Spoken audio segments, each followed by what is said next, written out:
lovely to have you part of as a guest for my coffee conversations for Milap. I'm so happy that we are here in conversation. I couldn't have found anybody more bubbly, more energetic on a Sunday evening, even as there's a lockdown. I can feel my energy levels rising whenever I think of talking to you. So thank you so much for doing this. Thank you so much, Ghazal. It's wonderful, I think, and especially, I've always heard of you and I've met you a couple of times. It's always a give and take when I talk to you because I get to learn so much more. So looking forward for this conversation. Thank you so much. For the benefit of our audience, I'm going to read out a little bit about you, and I think this really resonates with who you are. You're a survivor. You're an avid reader. You play with words effortlessly in your writing and as well as when you speak. Your poems touch your soul and never fail to tickle your brain. It's such a visual treat to see you dancing, talking, modeling. I love your photographs.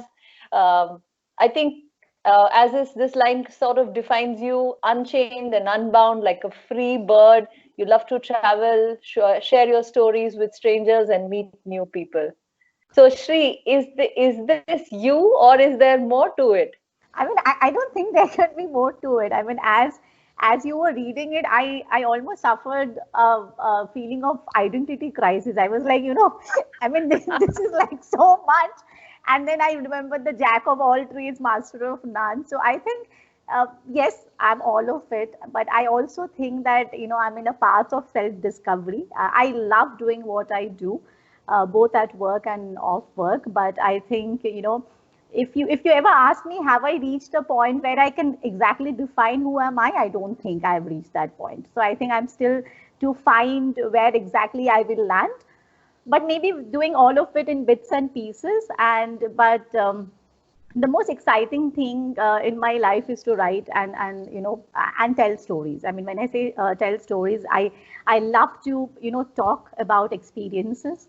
And now I cannot talk to the entire world because I think I don't have that reach. That's why I moved into writing, because it's very important to share your journey, what you have been through, bad, good, how you survived, is because at the end of the day, you don't know how many people you are inspiring, and how you will also get inspired in return. So I think that's the only motive I have, through my experience. If I'm able to change one person's life, and that's my goal, one person's life, because I think that's where you make a difference. And that is what I want to do in my life. I want to bring some good changes, and I have my own journey. I don't want people to struggle, and there's I just want to be that one comforting hand on someone's back and say, you know what, it's okay, we'll get through this. That's my objective. You have so much energy to give to the world, and you do not look at the past with bitterness. And I think that's what I've been admiring about you for a long time. I know that your personal life hasn't been easy. So could would you like to tell us a little bit about it? So yes, I mean, it's not been easy, but I think it is a beautiful journey. I think I don't think I know I'm a domestic violence survivor. And I took a long time to actually replace the word victim with the word survivor, because I think we all feel like victim for a real long time. So I think I was victimized too with what happened. But then, yes, with the effort, with a lot of support from a lot of good friends, around me, I had a journey of turning that victim into a survivor. And exactly when I thought it's going to get better, I got married at a very early age, and then that again turned to be an abusive marriage, and then it took a while for me to again, like everyone else, to fight it, to battle it, and then come out of it. So it's not been easy from moving from one door to the other, thinking that this is going to work, and then it gives you surprises. And then obviously, I think divorce, as in today's life, is a taboo. So you fight that, and then you win that, and then uh, I've never had a very conventional life. So, I did again remarry. So that became a struggle again, because people, I think, my entire family was not so happy about it. So I kind of had to fight through it. So I think every stage of life has its own surprises and had its own struggle. But what I did learn through all of it is, uh, following my heart was the biggest thing I could do. It doesn't come easy. So, it's because your heart will always push you to do things that is not very conventional. So I just kept following my heart. It was not easy, but I think the first thing that you battle is with yourself, because you go through a journey of self guilt, and from childhood you're never learned or you're never taught to love yourself, right? So I think that was my first battle, that I wanted to accept myself as a human being and what I need in my life. So I think that's my journey pretty much, surviving each phase of its own. I am writing a book in my life which is called Me and My Men, and it's, again, as controversial as it may sound, it doesn't mean men only with whom I was romantically or was in a relationship, but I think all the men that I met in my life, because that's pretty much, I had my journey of, with my father-daughter relationship, with my relatives, with my corporate bosses. So that's what I'm going to write my book about. So I want to keep it a little secret of the entire journey, but yeah, that's where I am. You spoke about going through a difficult marriage. You spoke about the divorce, and then you spoke about getting married again. So when I thought of this topic, I actually thought of you as someone who could speak about what it is to find the courage to love again, and that's the topic of today's conversation. Because to find love again is easy, but how do you find the courage to love again? How do you find the courage to trust love again? And I thought you will be probably someone who could share more about your experience with us. So in your journey, when you when you move out of one relationship, there is so much of heartbreak. There is so much of sadness, because the marriage or the romantic relationship or the intimate relationship that we form is one of the closest that we do, because it's a choice that we make. Or let's say it's even if it's an arranged marriage, it's something that we are told will last forever, and when it doesn't, it really hurts. So how did you cope with it when it happened, not just once but twice? Right. So I think the first thing that I always realize is that the biggest problem today we have is we are not taught to embrace failure. I think, forget about marriage for a while, but I think any kind of failure in our lives, we never taught to embrace, or we never told it's okay. Like, even if I remember in my school, if I ever came and say that, what I failed in this subject, it was the first, it's like, how did you fail? Why did you fail? So, it's always like a question, how can you fail? Because you're not expected to fail. Now that is about a subject, or about any small thing. So imagine when it is something as big as a marriage, because I think marriage is a big deal. It's like, you call more than 200 people, you kind of, you buy expensive clothes, you look your best as if that's the last day of your life, and then you call people and you go and you make a pledge. Okay, and the day when you're making the pledge, sometimes you probably don't even know the man I'm making the pledge with. Like, my first marriage was an arranged marriage. I didn't even know the man, and I was saying, hello, I'm going to stay with him forever. I mean, that's crazy, right? So, but then we do it because I think that's the structure. I'm not going to debate the structure of marriage, but that is how big it is. And we carry it along with families and relatives and friends. You like it or you don't like it. Marriage is not about two-person anymore. It's like, it's like a community. So if something is as big as a marriage, divorce is also as big as it is, because you like it or you don't like it, you literally have to go to a pedestal and say, I failed.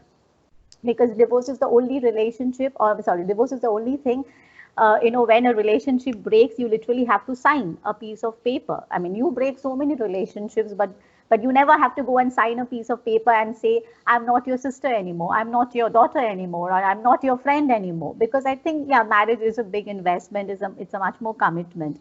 I think the huge magnitude of it makes you look like a very big failure, because you cannot hide away from it. You have to declare either through a certificate, or even in a form that you fill up, Ghazal. There are 3 columns: married, single, divorce. And I often have, like I often thought about it. Why is it like that? Why is it important to say that you're divorced? If you're single, you're single. It doesn't matter if you're separated or you're married. But anyway, that's a different topic. So I think at every step, you are kind of, made to realize that it didn't work for you, you failed. So it's a lot of bitterness that comes along with it. And I think that is very bitter, because then you go through, because you have to bring people, you have to take acknowledgement from so many people, and that makes the journey very, very uncomfortable. Because you realize one thing, right? When we declare a separation, or when we try going for it, we have to end up in explaining so many people why we need that. Okay. And even obviously to a judge who's probably a stranger, who does not even have been a part of your life. So I think that process is very painful. So already you're going through a journey of heartbreak, already you're going through pain, and then the process is very painful. And the third most important thing, I think, why it's very difficult for us and everyone, and I'm not an exception, is because we are never taught to choose ourselves. And for the first time, we do choose something for us, right? Maybe we are choosing a painless life because the marriage is abusive. Maybe we are choosing a loveful life because in the marriage I couldn't love my husband. So whatever the reason it is, but you are choosing something for yourself. And that is something makes you feel very guilty, which should not be the case, because I think you have a right to love yourself. And I think this three stages of it, right? First is because you're not taught to embrace failure. Second is because it's a huge thing. It's like you have to go and declare to the world, you have to explain yourself. And the third is you've never taught to love yourself. And all these three put together makes you feel very miserable, and the journey is very bitter. And I don't think anybody can escape it. I don't think anybody in this life, and even me for a matter of fact, though the second time I divorced, it was not a very painful marriage. It was more, I got divorced because we were not working out together. We grew apart. But still, the day I signed my papers, I did cry, because I think it's a painful journey and you do feel bitter about it. But I think then you have to go through a journey of healing, and you need to accept, that sometimes it has to end where it has to, and then move on for the next chapter of your life. That's the way I think about it. Right. I think I completely agree with you on the fact that we are never trained to accept failure in any aspect of your life. And then suddenly when you encounter that this very, very close relationship to your heart is not working out or has its problem, it comes with a huge bag of guilt, with anger, sadness. And I think we've gone through it, so we understand that it takes a long time to get around to it. I completely agree with you on your point that we are never taught to embrace our failure. And then when this failure happens in a marriage, which is the most intimate and closest relationship that we have, it really, really hurts. And it also breaks down our dreams. It breaks down so many expectations. It breaks down so many relationships that come with the marriage. But apart from at a personal level, there is a lot of taboo in society about being divorced. I think we've gone through it, so we understand. It takes a lot of courage to talk about it. You're speaking and you have spoken about it. I have been writing about it on social media. There is a proverbial "lo kya kahenge," which people are still very scared of, right? Absolutely. And I think, and this is a very, very personal experience, right? So when I was getting divorced, I had a very abusive marriage. So I was going through a very tough time, but I was working. And when I was getting I was fighting my case, just to kind of, because I read, and I think reading helps you, go through what you're going through. I was reading a book called Why Am I Still Married? Okay. And it's written by some famous authors. I don't remember, but 5 different women. But the name reads, Why Am I Still Married? It's a big fat book, because I think it needs a lot of reasons of why are you still married. And I used to read it while taking calls. And a lot of people at work, they used to come and they used to read the title of the book and say, you know what, Shri, you're so lucky, man. You are getting your way out. I'm so badly stuck. And I used to look at them and I'm like, bloody hell, you were the same people who were gossiping about me when I was in the washroom saying, you know what, she's getting divorced. So, it is a hypocrisy, I feel, because, it's like, I don't know how many people, I mean, again, remember we were talking offline the other day, right? Your successful marriages is not equal to the number of marriages which lasted long, because successful relationship and successful marriages might be very different. And the second part of it is, people will talk about it because they will have reasons of it. But I think it is a constant reminder to yourself and to everyone that at the end of the day, nobody has walked your journey. Nobody has cried those nights that you cried. Nobody has got up with swollen eyes. Nobody has lived, the life that you did. So it is no one who can really understand you, or, even be close to understanding you why you're doing what you are doing. Now, it's very easy to say that, no one pays my electricity bill, so I will not think about it. As they say, but I think it is something that you have to keep saying to yourself that, it's my life and it's my decision, because at the end of the day, nobody is going to fight my battle for me. And I think that is a reminder that every one of us has to give ourselves and block us out from those negativity. What I would recommend really, Ghazal, and that is a very, very close experience with my life. When you say, how did I survive so much? I really had a very good, surrounding around me. Like I had chosen my circle every time when I've gone through a tough time. Like, I did cut out negative people out of my life. I did not let people come and talk to me about things that didn't matter to them, right? And there will be people who will be always there to, give you opinions. One of the things that really messes up our head is when we listen too much to people who doesn't know about our journey.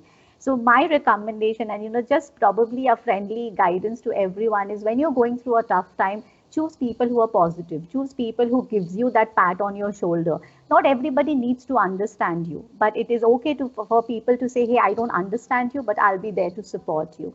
So creating that support system around you will help you to block the negative people who will always keep saying things that, oh, she's taking a decision, she's going to remarry again, or she's in love again, or she's getting divorced again, because at the end of the day, it doesn't matter. It's your life and you have to live it. So I think you just need to know how to block the negative thing out and how to keep positive people around you, starting with yourself. It's a lot about self-care, right? It's a lot about understanding what you really want and where you want to draw a line and say that, okay, I do not want to get into drama. I don't want to get into conversations. I don't need to explain myself anymore, right? Yes, I might agree. Dysfunctionality, no. So I have this thing about it, right? So I always say I am, what Thomas Edison is to bulb, I am to relationships, probably. So, and yeah, with pun intended, but I think though it's a joke, but I think I have reached that stage. He had probably, had to go through 10,000 failed prototypes before he could invent a bulb. So I think, again, it's not something that apple to apple comparison, but I think through my journey of relationships, at least I know what is not going to work for me. And I think that's also a way to find the right, right, I wouldn't say right person, but to find where you want to land yourself.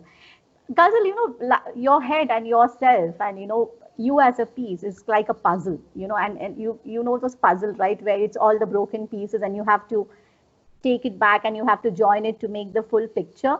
Who in this world has ever made a full picture the first time, right? I mean, you will probably end up in, making all the pieces, and then you will end up with the last two pieces that will not fit in. And I think love and relationships are sometimes like that. You probably look and you feel that this is the right picture, but then when you end up in making the pieces together, it just doesn't fit right. And so I don't think that it is a dysfunctional. I think, sometimes we don't know what we need. Sometimes we don't know what we want. And I think it's okay to be confused, right? Because you as a person is evolving through your journey. And sometimes what you feel like love at the first instant may not be something that you would probably end up with, because two people does not grow together always.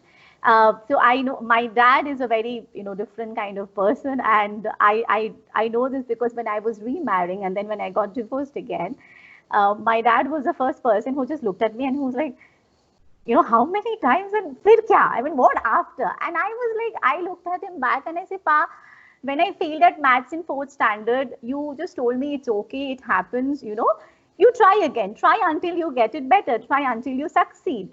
And whatever you told me to do in maths, I'm doing it in everywhere. And life is as such. And he just gave me that stare and he's like, did I teach her the wrong thing? But honestly, I mean, yeah, we can laugh at it, but my point is very simple. I mean, why are we so scared of trying? I mean, when we can try for everything that we fail and for everything that didn't go right, be it an interview, do we stop giving interviews because it didn't go right? Or do we stop, trying for a better job? Or do we stop trying for a better result if we don't qualify in an entrance exam? So if we can try everything, if it doesn't work, and prep ourselves better, why can't we try in relationships? I mean, who gives you the number saying that, okay, you can try only once or twice? I mean, I think at the end of the day, your heart is the strongest part you have. It every time, comes back and it starts beating for you. So as long as you have a heart, you will always be in love. I always say that love is such a beautiful thing. How can you do it just once? So it's okay. It's okay to be in love, and it's okay to fail. I am, hopelessly optimistic and hopelessly romantic. I always feel that I will still have a forever, and if I've not found the right one today for me, I will find it someday. And I think it's not dysfunctional. It's called being optimistic. Yeah, I love that line. And I completely agree that I think we need to trust the fact that I remember reading this somewhere where which said that like love, like being in love, and like riding a horse, you should remember that you have the ability to ride the horse back on. So it's a little bit like being in love. You have the ability to join yourself back and put the pieces together, Yeah. and that whichever relationship you were going through or you were, it was meant to teach you something about yourself, right? Absolutely. And I just want to add on to this. I think I have also reached that stage where I have shifted my focus from who went wrong to what went wrong. I think we generally ponder more on who went wrong, and that's why we feel so bitter. I have shifted my focus to what went wrong. And maybe, if you know that the circumstance was wrong, all what you do is you avoid the circumstance, or you don't end up in a similar circumstance. And that's called the lessons, right? That's the lesson you take forward from one chapter to the other in your life, be it in your relationships, be it in your job, be it in anything else. So I think that's the way I treat it. Right. So before we wind up, I think it will be unfair for me not to talk about this lovely tattoo and the line that is there on your shoulder, and that's also drawn a lot of attention. And it's an intriguing fact which says, despite the relationships that didn't work out, you will still believe in forever. And I see a beautiful poem that you've written, and I thought of asking you if you could read it out to us as we close this session and this beautiful discussion. Sure, I will definitely love to read this. I'll just give a quick, background to this poem. For being the stubborn kind of person I am, I think I went through a very bad breakup at that point of time, and where it almost felt like, oh my God, how will I ever believe again? You always have that feeling, and then I'm my own motivator. Sometimes I'm like, Shri, you are going to believe again. Okay, it's not the end of the life. The population of the world is 7.8 billion. Even if you go by a sample size of the men that you have met, it's not even 1%. So you have a 99.9% of opportunity in the world, and you are going to believe again. So, and that's when I went on the same day to my tattoo artist, and I'm like, I want a tattoo which says, I will believe in forever. So here it goes. It is not fair. It is not fair that I let our one bad story win against a world of 7 billion and more. It is not fair that I let anyone take away my belief in something as beautiful as love. It is unfair that I give anyone the power of not letting me write my next chapter with hope and faith once again. I served my heart on a platter and gave it on a table. Today, as I take it back and neatly place inside my chest, I refuse to give up. I will love again someday, stronger and mightier than I loved the last time. Someone who will know to see my demons and still decide to stay back. Someone who will cherish my light and not fear my darkness. Someone who will be proud to scream my name out to the world, and I will love again. I failed, and that is okay. Once, twice, thrice, and maybe I will fail again a multiple times. But I'm not scared of heartbreaks. I will love again and again. I will always believe in forever. Love is such a beautiful thing. How can someone just do it once? Such a beautiful way to close this discussion today. where we spoke about courage, finding the courage to love again, finding the courage to look at life with a different lens.